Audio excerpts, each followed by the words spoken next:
today's episode of PJ and the Beard, it's New Gear Day for us. Some people call it NGD, and in this particular case, the G stands for guitar. And the Beard's going to tell you about why we're talking about this guitar Yes. and why we got it. Right. Months ago, it's been months now, we started kind of looking for what might be the next guitar. And we've done several guitars. We've got in, it's a Jima. We've got in a Harley Benton. We've got in a Firefly. I think those are the show-specific ones. We've talked about others, but those were the three. The three kind of more inexpensive, that $150 to $300 range that we've got in just for the show. And they've been cool. But one thing that we've been kind of blown away by is like a $200 to $300 import guitar that plays as well as those play, you know, what's kind of the next level. Right. And then looking for something that we could use for the show, not just to get into like a video on, right, and kind of flip, looking for something that we could use for the show that would give us some more versatility. So somewhere along the line, we stumbled upon Rivolta Guitars. And recently reached out to them. Was talking to Wes, and great guy, great people at Rivolta. He kind of suggested the Mondata VIII. Long story short, because lots of switching opportunities, lots of pretty versatile guitar, right? We have the Telecasters, we have, you know, basically the Fender Gibson style guitars we have covered, whether it's a hollow body or Les Paul, whatever. We have the PRSs. So it was like, what can we get that would be a little bit different? And I think that's really kind of the story. So a big shout out to Wes and the guys at Rivolta for kind of leading us in the right direction, helping us get this You dumped guitar. all that into a funnel, and they funneled it down to the Mondata VIII. Right. The only thing I was disappointed about, they had one that was gold, and this one didn't come in gold. And I was really, you know, it's like, I need more gold guitars in my life. Thought it was your moment. That said, Oh my goodness. I'm glad. this guitar, Glad you didn't get the gold one. right, is beautiful. So, if you're going to go through specs, Yeah. So I almost don't want to touch it. It's so Right. pretty. Here, why don't you want to hold it? I was And going to say, I if can we're going point. through specs, You can hold the I'll point. do the Vanna. But here, we'll put that up. Yeah. So, when he suggested this, I will just say this. When he suggested this, and one of the things that drew us to this, the kind of Firebird-esque, you know, raised middle. You have the offset body shape. Beautiful guitar. And I guess the one thing I didn't mention was Rivolta is owned by, so it's Rivolta by Novo Guitars. Novo, It's Dennis Fano. Dennis Fano. So Dennis Fano leaves Fano Guitars, starts Novo because he wants to start a new shop in a cool town. Gets together with the guys from Eastwood Guitars, and they say, well, we should do kind of like an import model. So Eastwood is contracted with Fano through Novo Guitars to build these. They get them in, they do the final setup on it, and then they ship out to the people that buy it. And if I have any of that story wrong, somebody let us know. But I mean, we're pretty sure that's kind of the lineage. Yeah. Follow the lineage. That's what's happening. So yeah, let's talk about specs. Yeah, in no particular order, probably the way they have it listed. We start on the actual inside of the guitar. It's a chambered mahogany body. I don't know why I had a tap on it, but more fingerprints on it. A German carved raised center block, and it's German carving around the outside, which is really cool. It's a set maple neck, the bound ebony fingerboard, and it's a double bound guitar, I like some of the Telecasters that do that, so that's pretty cool. It has the bound peg head. It has the what do you call this? The aged pearloid block inlays, which They're big. yeah, big fan. I have to laugh because the neck shape is the Rivolta C+, which I think was like my GPA in college, so I probably will never forget. I don't think they make an F carve, but so it's got the 3 Rivolta Fumante mini humbuckers with double switching, which I'm going to make the Beard. I play this guitar for a couple days, and I always can't get my head straight about this switch, but we'll work on that. Nickel hardware, Clusad style tuners, Nashville Tunematic bridge, gold plexi pickguard. That's what I love. Like when he was looking at this, I was not here, and he's like, "What do you think about a couple colors?" I'm like, "Listen, I'm a sucker for Sunburst." So he gets the Sunburst. The other Sunburst I saw just had sort of the white scratch plate nod to our friends across the pond, and when it showed up with this, I'm just like, "Okay, all right." And I think that's it. I think I got through all of it, right? Nickel hardware. So one thing we did leave out, kind of purposely, scale length. So scale length is 25 inches. Because whenever I hear people talk about that, I'm not sure what they're talking about. So looking it up, a Strat is typically 25.5. Les Paul's 24. And PRS, He went 25. right in the middle. Yep. Right. So, and probably both of us were commenting on how much we like the neck. Right. And we're both big PRS players. So probably we're that 25. Which is funny because feels we're good. not really spec guys, right? Like we just pick up and if we like it, we play it. There's been one other time we picked up a guitar, something was different. We realized that the fretboard radius was very different than what we've played. Outside of that, we don't really think that through. 12-inch fingerboard radius, PRS somewhere between 10 and 11, Gibson's 10 to 12, and a Strat maybe about 9.5. So everything's kind of right there where we typically would be. Did we mention it's beautiful at all? Did that come out? Yeah, I mean, It's fantastic. it's gorgeous. Even the back, I don't know if you can flip around the back. I love the, on the neck here, Right. it's great. I'm looking up there in the camera. You got to see where all the reflections are, right? Yeah. I'll say this. It plays as good as it looks. Yeah. Right out of the box. Tune it up.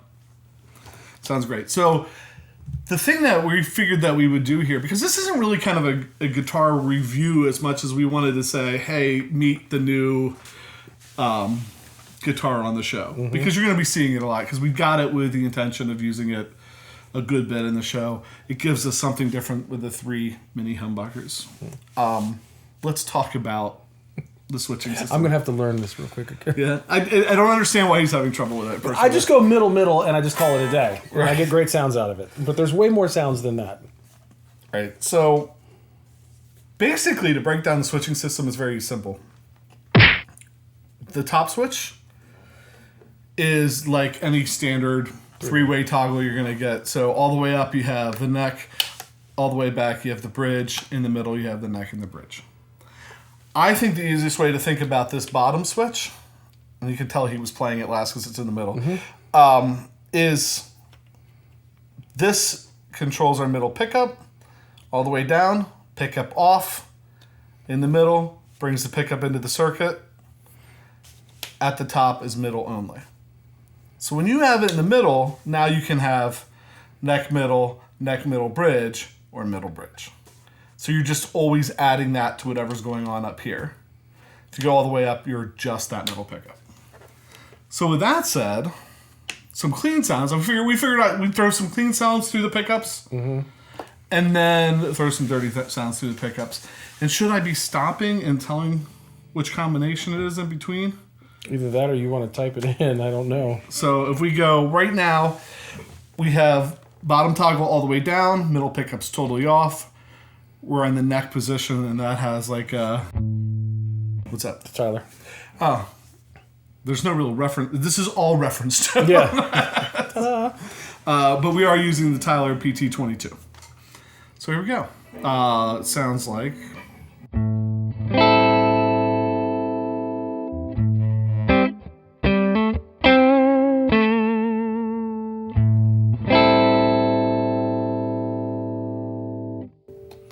Both pickups.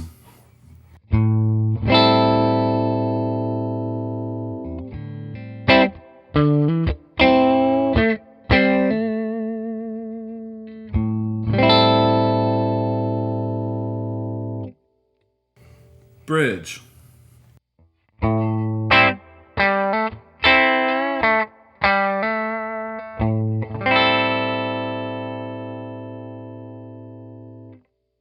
So I'm going to go back to the neck, and I'm going to bring the middle pickup in. So now we're neck, middle.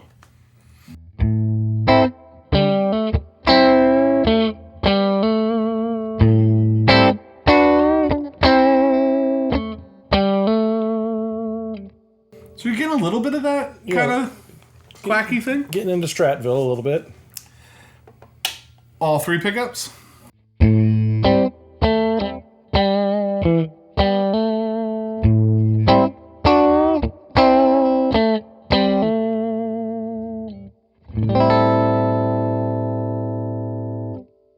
For some reason, I feel like that one gets even more.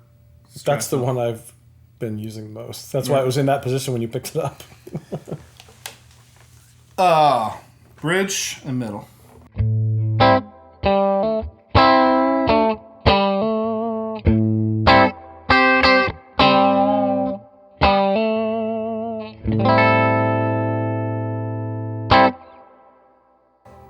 And then finally, the last thing to do would be hit the bottom switch all the way up, and we're just middle.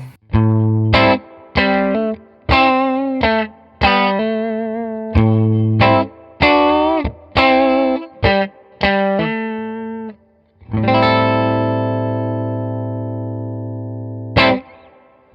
know we didn't put any drive on it, but there's a really an articulation in those pickups and a clarity of all of the strings. Yeah, it's really nice. Even when you went to just bridge, it wasn't like super. It was bright as a bridge should be, but it was not chase you out of the room. And now for the what am I going to do? So, Pat, as he's getting it ready, has the Brody board that we built for Brody when he was in town. So he has a Game Changer by Barber Electronics on that board and a EPH3 delay pedal on there as well that he'll be. Yeah, I'm going to start with that all the time. I'm starting here. I'm going the opposite of you did. You're on the bridge. Yeah.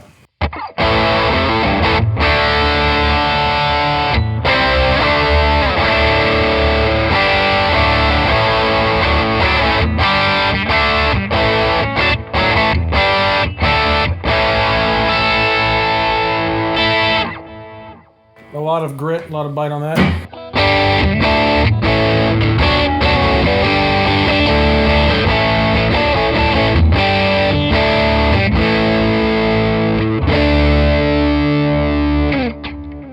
Neck.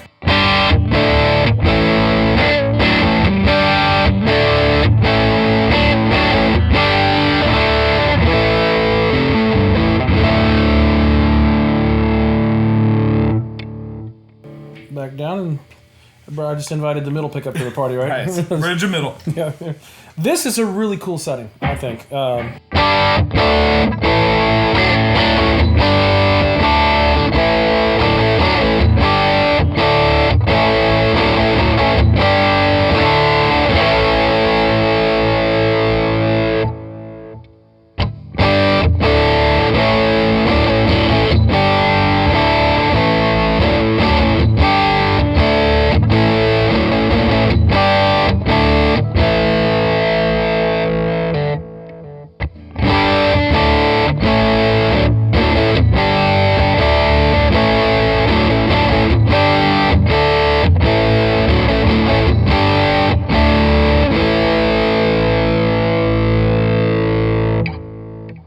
Middle only.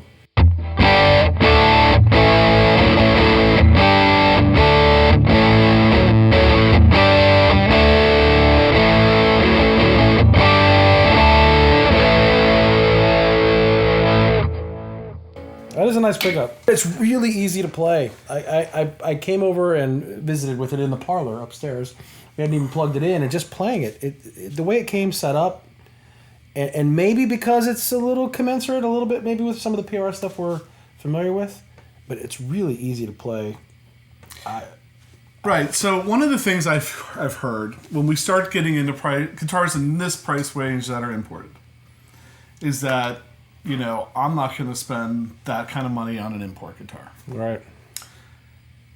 And so what I would say to that is you have an import guitar designed by, you know, somebody who's held in very high regard for designing guitars that ship to them, that they're going over before it gets to you. I haven't found a flaw in finish, setup, anything. Right. And to be fair, you know, we've only had it for about a week, but I've already used it. I used it on Sunday morning, played the whole rehearsal, played the whole service with it. And we've recorded like 2 videos with three videos with it already. We've dove into it a little bit, and it's fantastic. It really is. It really is. I really like it.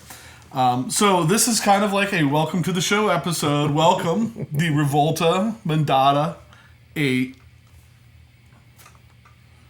It's awesome. Yeah. So for everybody that's watching, one of the things we always say at this point is just thank you for taking the time. If you've subscribed, hit notifications, hit the like button.